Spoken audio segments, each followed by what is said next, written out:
जी, अब हम ये एक और प्रूफ करने जा रहे हैं by ladder method. Ladder method में हमारे पास 3 स्टेप्स होते हैं, स्टेप 1, 2 और 3। स्टेप 1 होता है बेसिस स्टेप, स्टेप 2 होता है इंडक्टिव हाइपोथेसिस और स्टेप 3 होता है इंडक्शन स्टेप।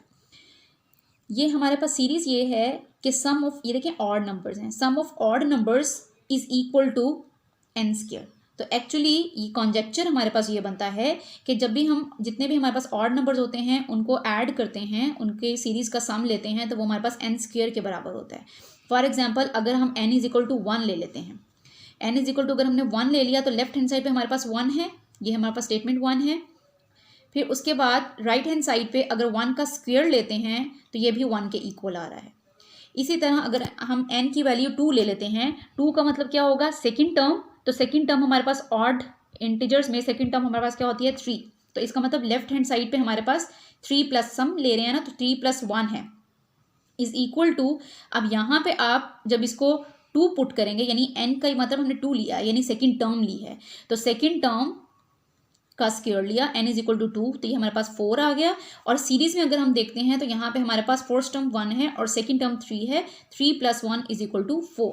तो इसका मतलब क्या हुआ कि सम ऑफ ऑड इंटीजर्स जो हैं वो इक्वल किसके होते हैं, एन स्क्वायर के। तो ये हमारे पास सीरीज का फॉर्मूला है। अब हम आते हैं स्टेप 2 पे। स्टेप 2 हमारे पास क्या है, इंडक्टिव स्टेप। इंडक्टिव स्टेप यानी इंडक्टिव हाइपोथेसिस, जिसके अंदर हाइपोथेसिस हम लेते हैं कि अगर हम n की जगह पे k प्लेस करते हैं तो एज्यूम करेंगे that is also true for k। For example हमारे पास फॉर्मूला क्या था, 2n-1, ये ऑड इंटीजर का फॉर्मूला होता है। इसके अंदर जो भी वैल्यू डालेंगे हमारे पास रिजल्ट ऑड नंबर ही आएगा, एन स्क्वायर।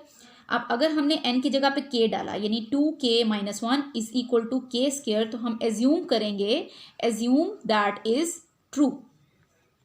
ठीक है, हमने एज्यूम करना है this is true for n is equal to k।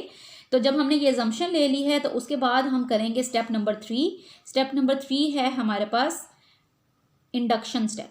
और इंडक्शन स्टेप में हम ये कहते हैं कि अगर ये k के लिए ट्रू है तो k प्लस 1 के लिए भी ट्रू होगा। तो इसका मतलब n की वैल्यू हम ले लेते हैं k प्लस 1। अब सीरीज हमारे पास यही चल रही है, 1 plus 3 plus 5 plus up to so on. और k स्टेप क्या बन रहा था, 2k-1। और इसके बाद हमने इसमें एक और टर्म ऐड करनी है और वो टर्म होगी जब हम k की जगह पे k प्लस 1 ले लेते हैं तो ये बन जाएगी 2 into k plus 1 minus 1 is equal to k plus 1 whole square. ठीक है, क्योंकि अब हमने k की जगह पे k प्लस 1 ले लिया है क्योंकि k से अगली टर्म k प्लस 1 की है। तो अब इस सीरीज को थोड़ा, ये जो हमारे पास आखिर में k प्लस 1 टर्म बनी है इसको थोड़ा सा मजीद सॉल्व करते हैं ताकि थोड़ी सिंप्लीफाइड हो जाए।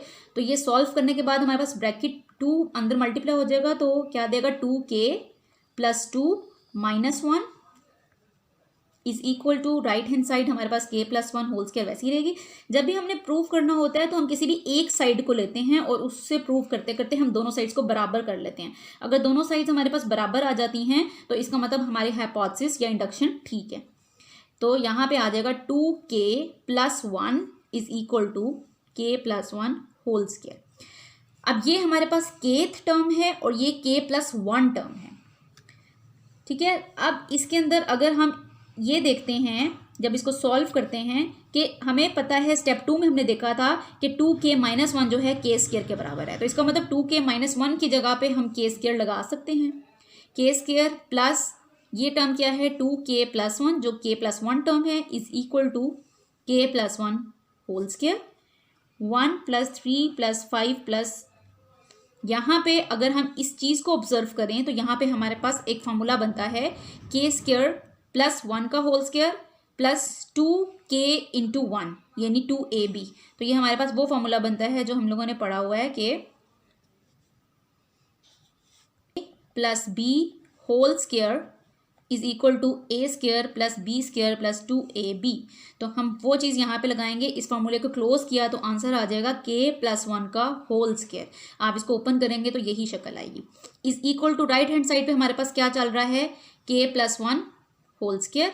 तो ये हमारे पास left hand side is equal to right hand side दोनों इक्वल प्रूव हो गई हैं। Hence we have prove that this assumption जो हमारे पास k के लिए ट्रू थी वो k प्लस 1 के लिए भी ट्रू है।